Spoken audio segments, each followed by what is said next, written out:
thing is, really, in this panel there's very little to talk about because I'm stepping on the shoulders of giants.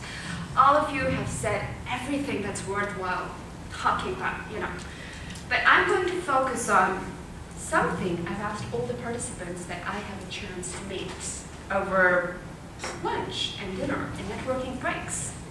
What brings you to microfinance? What is your passion meter, really? As Bob mentioned, in 2010, we had floods, which were the worst calamity on Earth as termed by the United Nations. 14 million people were affected. A quarter of the country was underwater.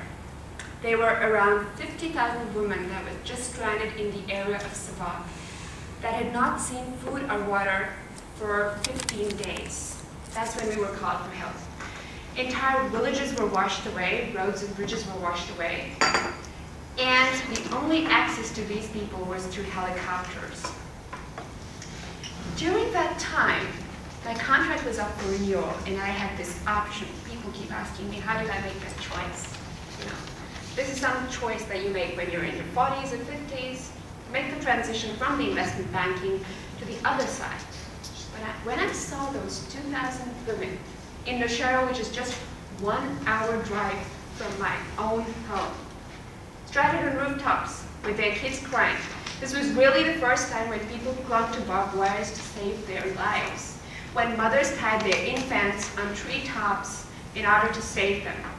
And for the first time in the history of the world, when blood became cheaper than water, and people had to make the horrific choice of either drinking the water that had the remains of their own loved ones and dead animals, or dying after thirst. And through SEF, which is a global NGO for women, we try to reach out these people. I'm happy to report that in 6 months, we've had reached some 10,000 families with life-saving medicines, foods, and quilts. And with the American International School Systems, we have set up 2 schools for them. Really, I was stunned with what little dollars can do to transform lives. We provide these students, which are trauma and calamity hit, American education. We provide them Oxford syllabus. We provide them computer education. And the cost of funding a child's education for 1 year is just $30. The cost of funding 150 students is just, for a school it's all running operations, is just $18,000.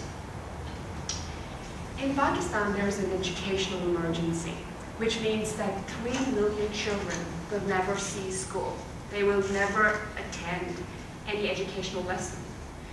I don't think we all can do everything, but what we did through our initiative is we set up 2 schools.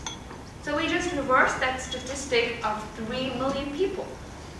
300 of these children not only go to school, but this is a sustainable project, so they will go to school for at least 5 years. And we're very hopeful that more donors and investors will come in. So it's so easy to reverse all the statistics that we see.